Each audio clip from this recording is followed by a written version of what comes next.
Hi folks, welcome to the Prepared Homestead. This is Travis. Thank you all for stopping by to watch another hot, beautiful day here in the Ozarks. And today is our big monthly meeting, so if you have been there before, you know where it's at, you live in the area, please come on out. It's always a good time to kind of re-energize with other like-minded people, learn a little bit, but mostly it's just the fellowship is the big part. Everyone always loves the fellowship. They can get there and just kind of hang out together for a few hours. The doors open around noon. Meeting officially kind of gets kicked off around 2. It's a potluck, so if you come, if you're able to bring something, some little finger food or something, that would be great, but you don't have to. Certainly come anyways, whether you can or not. It is a very, very family-friendly event, so bring the whole family out, and you won't be disappointed. Also, if you would like to help out our nonprofit, I'm the president and executive director of the Texas County Emergency Response Team. There is a link below that you can help us out if you feel led to. If not, don't worry about it. But we do a lot of good things in our region, disasters, work with emergencies. We do a lot of first responder training. We train our community in preparedness and first aid and things like that. Getting ready to start another class here soon, another 3-week class. So it's a good thing, and if you feel inclined to help out, you're more than welcome to. We're not government supported or anything like that. So I was reading a statistic, a study, I don't know, something like that. And I know a lot of those things are slanted, jaded, and maybe not always accurate, but with a lot of things, there's at least some truth in it. And so I think it's enough to at least go off of. And it's about all of this big AI technocracy that I'm warning you about. I think that's a big, big thing. If it may be the big thing that all this other stuff is distracting us from. Because whether it's in the news or not, you absolutely can be guaranteed that the technology, the artificial intelligent technologies, and all of this other technologies that go with it, mRNA technologies, surveillance technologies, artificial reproduction, and all of these things are advancing rapidly, very rapidly. And estimates, are that, I was reading something else, that estimates that within the next 2 years, that AI could be anywhere between 10 to 100 times more advanced than it is now. I mean, that's shocking. That it will be, in a couple of years, the little AI chatbot will be so more advanced, so much more, so different that you won't even be able to compare it hardly between that and what exists now, because it's advancing so rapidly. Well, this study came out that of young people, between the ages of 16 and maybe 21, something like that, young people, that one third of all young people are using AI companion bots as their companion versus seeking a physical relationship with someone. And if you don't know, there are AI companion bots. The big new thing was just a couple of weeks ago, Twitter, X, Elon Musk's company, released a new, very advanced AI companion. And I made a video, this cartoonish woman that's not dressed very appropriately, very scantily dressed, very soft, kind of sensual voice, and it's just talking to you. And so instead of typing in a question or something, you can ask it or you can type it, and it'll respond to you, and it moves around and it talks and all this kind of stuff. This is the new big thing. And of young people, 1/3 are being said to seek this instead of a relationship. And I think that, instead of just rolling our eyes and like, well, that's young people nowadays, I think that this is a serious thing. I mean, because you got to also take into account that these AI companion bots they're fairly new. It's still a fairly new thing, and already 1/3 of young people are choosing to have a relationship with them versus a real person. In fact, if you look at studies, you look at online interviews and numbers and stuff, the vast majority of young people have no interest in, I think the number I saw the other day of young men, somewhere between 60 and 70% of young men have no intentions whatsoever of being in an intimate relationship with a physical person. They don't want it. They're not wanting to procreate. They're not wanting to have, a family. They have no interest in it whatsoever. Now, I could go real deep dive into a lot of this, but I'll say this. What has happened to our species, that there are people that have that natural inclination, that natural drive that's in our DNA, that was created in our DNA to want to go out and prosper, multiply, and grow a family. That's one of the most basic, natural, fundamental things that's in us. That, in fact, you could say, the big question, what's the meaning of life? Well, the meaning of life is to procreate, is to have more after you, right?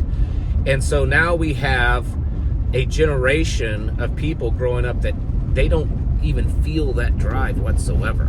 I mean, that's something on a biological level that has changed in our society. But so they're not interested in a relationship. They're not interested in having a family, having children, or anything like that. But they're choosing this AI to have a companionship with, and it's more than just someone to talk to. AI pornography is on the rise. And of course, being that it's AI, it can be whatever you want it to be. It can be the perfect body, the perfect personality. They don't argue with you. They don't, all this kind of stuff. They're exactly how you want them to be.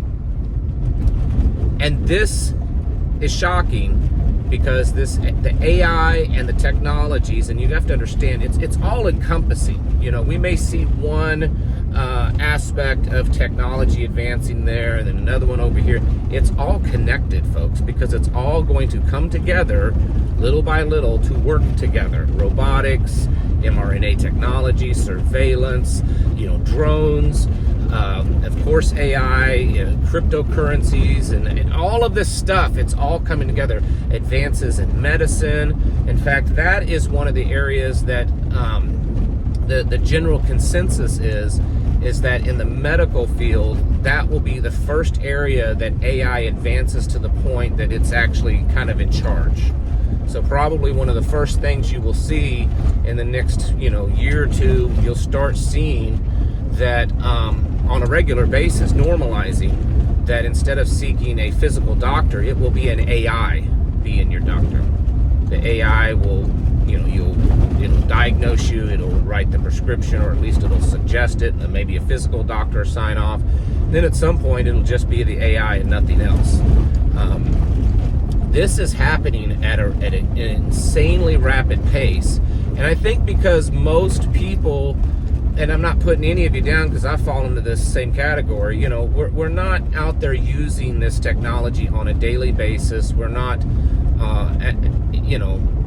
at the top of our game on understanding all this technology. And in fact, I know this for a fact because I have personal friends that work in these advanced technologies, and they say that it's moving so fast that even they have difficulty keeping up on what's the latest stuff, on where it's actually at.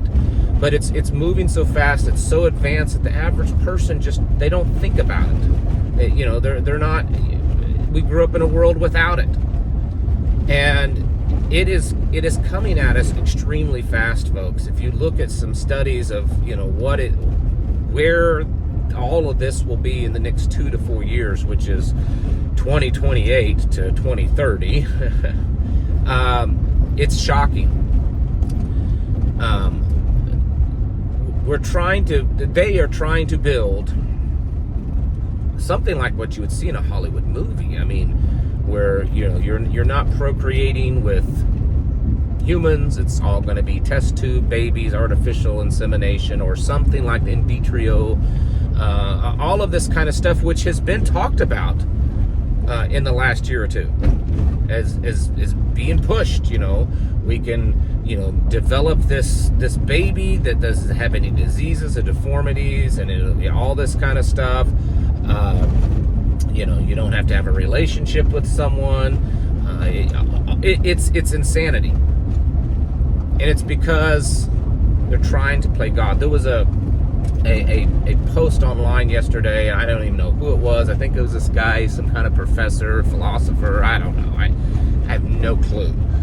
I only know about it because it was kind of shared around a lot, and there was some bigger names online that kind of commented on it. And I don't have the exact quote, but basically what the guy was saying, and I'm sure he was probably some kind of atheist or something based on what he said, is that this super intelligence that we are building, we as in humanity is building, is going to replace God, because it is becoming all-knowing, never-ending. It can't be killed. It's immortal.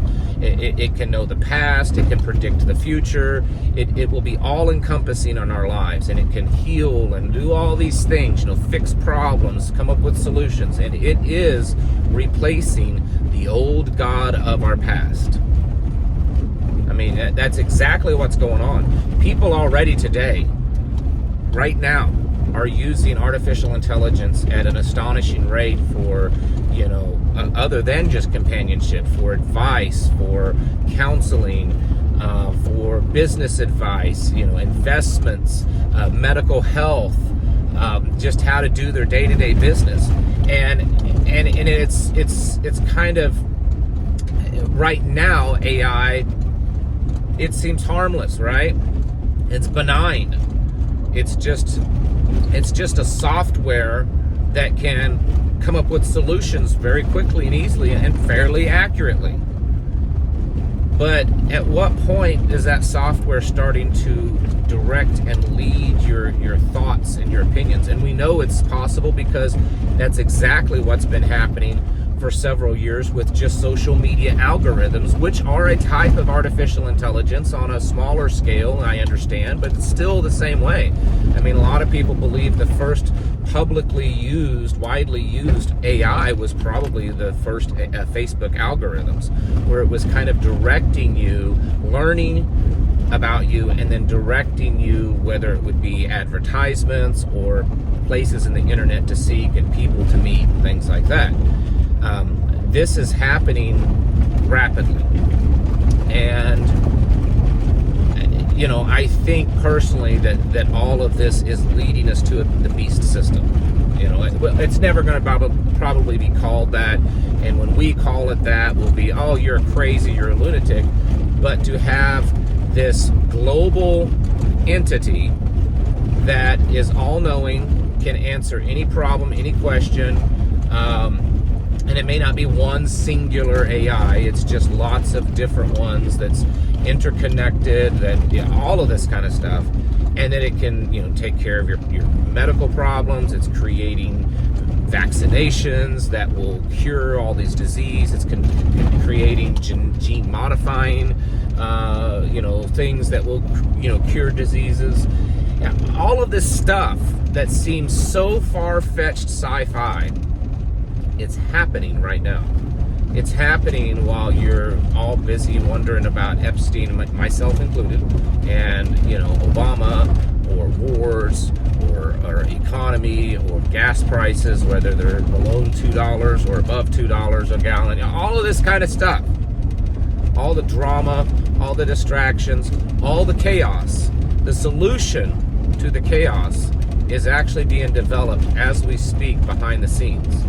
And at some point, maybe, and it may not be a singular moment, it could just be incremental, but at some point it will reach a point to where it's very much in control, whether we realize it or not. There will most likely still be this facade that humans are still in charge, that humans are still running things, and the AI is back there as like a little servant helping. But it's not going to actually be that way.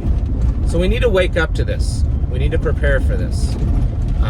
And prepare an out, meaning an exit plan from society.